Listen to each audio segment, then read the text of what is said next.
जो paper solve करने की बेसिस मैंने आपको बताई हैं उन पे रहते हुए हम क्वेश्चन नंबर 2 को सॉल्व करने की कोशिश करते हैं और देखते हैं कि इसके अंदर क्या एलिमेंट्स हैं और हम इसको किस तरीके से सॉल्व कर सकते हैं। जैसे ही मैंने आपको बताया कि जैसे आपके पास सामने क्वेश्चन आए कि for example right note on the following प्लेटू और प्लेन, तो आप अपनी थॉट्स को ऑर्गेनाइज करेंगे कि प्लेटूज और प्लेन्स पाकिस्तान में कितने हैं। तो मैंने अपनी थॉट्स को ऑर्गेनाइज किया और मेरे जहन में आया कि पाकिस्तान में 2 तरह के प्लेटूज हैं।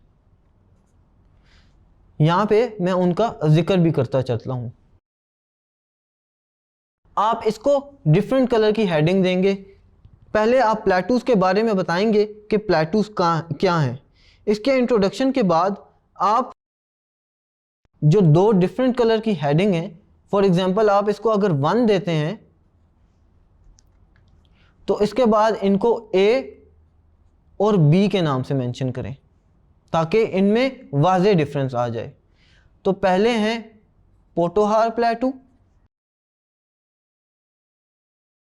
और दूसरे नंबर पे है बलोचिस्तान प्लेटू।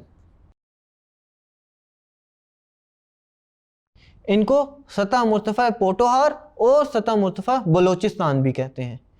इनकी डिटेल में लिखने के बाद आप प्लेन्स की तरफ आएंगे और प्लेन्स को उसी तरह किसी दूसरे मार्कर से हेडिंग देंगे और प्लेन्स लिखेंगे।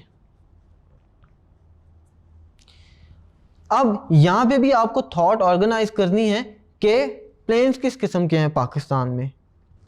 इसमें भी आपको याद होना चाहिए कि पाकिस्तान में 2 तरह के प्लेन हैं और आप इसको भी ए और बी के थ्रू मेंशन करेंगे।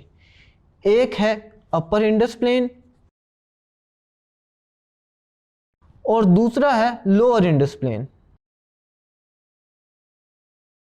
फिर आप इनकी डिटेल भी लिखेंगे, यानी बालाई सिंध का इलाका और ज़ेरी सिंध का इलाका। तो इस तरह आप इस क्वेश्चन को भी इजीली सॉल्व कर सकते हैं।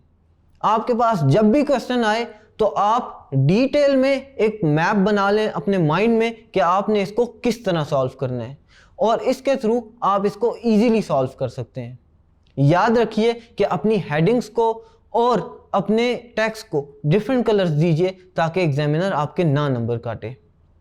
प्लेन्स और प्लेटूज क्या हैं और इनकी क्या डिटेल है, ये जानने के लिए आप हमारी वीडियोस भी देख सकते हैं जिसमें आपको एक्सटेंसिवली और डिटेल में बताया गया है कि प्लेन्स और प्लेटूज पाकिस्तान में कैसे हैं और कहां-कहां पर मौजूद हैं। Thank you.